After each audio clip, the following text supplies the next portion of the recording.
Hello and welcome to Let's Talk Sport on YouTube and Facebook, and I'm joined this week by the man that's been missing for a few weeks, but he's back in the. I've been injured. I've had a calf sprain. Yeah. Adam Davies, and we're previewing the Friday night football. Wolves versus Liverpool from Molineux, 8 o'clock kickoff. Big game in the Premier League, and Liverpool top of the league, Adam. Yes, well, Liverpool have been playing well, but they're doing what they need to do. So it'd be interesting to see against Wolves, which are weaker opponents than Manchester United, how they're going to show what they're good at doing, because they've been struggling through some of them. They've been getting results, but they haven't been performing to the best that they were doing last year. So I think it'd be an interesting one to see, and I'll probably be watching it. So we're looking at Wolverhampton Wanderers. Last time out they beat Bournemouth 2-0 at Molineux. Fantastic performance today, and they've got some key players in the squad. You've got Jota, Neves, Moutinho, etc, etc. I could go on. Portuguese FC. Jimenez as well. Portuguese FC, let's be honest. Thank you, Andrew. I forgot the name. Yeah, I mentioned it. You bigged up before we went on to it. Why always me? Not Balotelli this time. So you've got those players. How key are they going to be for this Wolverhampton Wanderers side? Obviously, most of them are attacking. Can they break down that Liverpool defence that's been solid this season? It'll be a tough ask.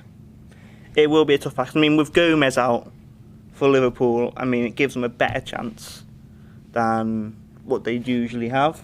We've got best defender in the world, Dejan Lovren.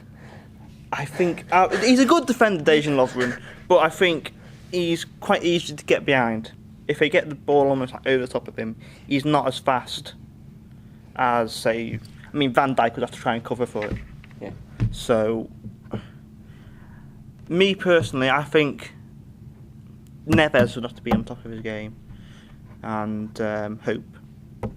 Oof and hope. That's what I'd do against Liverpool, because they're going to be on you all the time. So you basically got to make room for yourself. So I just oof it and hope. Sam Allardyce tactics, long balls. Yes, long balls. So we're looking at Liverpool. Last time out, they had that fantastic, absolutely wonderful 3-1 victory against Manchester United. Absolutely dominated Jose Mourinho's side. The bus was parked, but the bus had its wheels knocked off. And, well, what can I say about Sheridan Shaqiri? Super sub. Yeah, they dominated, but and they were too good for Manchester United. They just showed a different world of class. But what was my problem with Liverpool is that they had so many chances. I think, wasn't it like 50 odd? Oh no, it's 31 chances. 36 shots on target. 36 shots to Manchester United 6. So it's just that those amount of shots. Only, I think it wasn't it 3 went in. Yeah. So it seems. I think that they've got all that potential, but I think they need to get less on the possession and get more on the goals. Go more direct. So it's going to be hard, but I think Firmino and Salah and Mane, I think they need to switch the way they work around.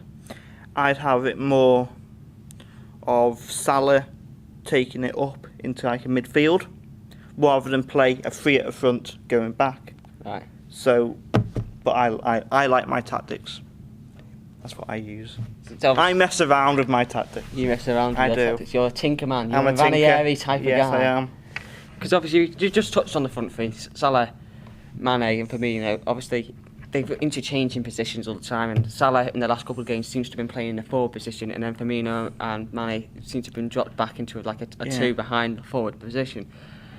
Obviously, before the last Manchester United game, Salah scored against Napoli and then scored his hat-trick against Bournemouth. How key is it to see Mr. Salah performing well again? Obviously, he was 1 goal behind his tally last year, and people were questioning his performances. But is he really a one-season wonder, or do you believe he can do it again this season? You see, with Salah, he can score goals. That's what you want in a striker. However, with the one-season wonder, I can understand it to a certain degree, because he's been trying in the first season. He was at it, he was super sharp, he was going at the players. And I was watching him the other day against Manchester United, and he was strolling. half the match he was just walking around, and he had a droop on his face as if he didn't want to be there. And for a derby match, you've got to be, poof, straight at him, going straight on ball. But he just seemed like he didn't want to be there for me. He seemed like, oh, I know I'm good, and he scored, but he scored? No, he didn't score. He didn't score against United, but he scored against Napoli and Bournemouth. He scored against Napoli and Bournemouth, but Bournemouth are a weaker side than Manchester United, which is sort of cancelling out what I think of his massive performances. Personally, I think with Salah, he's not a one-season wonder. I think he'll get 25 to 30 goals this season in all competitions. He won't get the 44th last season. He will. But that's because he'll get it from playing against the weaker things, and he'll be getting hat tricks against the weaker sides. But I think he'll struggle more so against the higher end teams because they'll know what he's about, and they will cancel him out. I don't think there is an attitude problem there with Salah. I think yesterday things weren't going quite right. Well, He was more definitely yesterday there was an attitude problem. He was disappointed with himself. I think that's what it was against Manchester United more than anything. Anyway, score prediction. I think there could be a surprise on the horizon. Liverpool have been doing so well recently. I think they might just get too complacent. I'm going for a 1-1 draw. So Adam's gone for a 1-0 draw at Molineux. I'm going for a 2-1 Liverpool win. I think Molineux is not an easy place to go. Wolves are normally quite organised and compact at Molineux, but I think Liverpool got enough with the run of form that they've had at the moment to get the results. Not Molineux. Yeah, you just see like Man City, they slip, and Liverpool aren't as good as Man City for me at the moment. So the thing is, it's a chance for Liverpool to put pressure on Manchester City. Anyway, that was our preview of Wolverhampton Wanderers versus Liverpool. Don't forget to like, subscribe and comment on the video below, and we'll see you all very soon.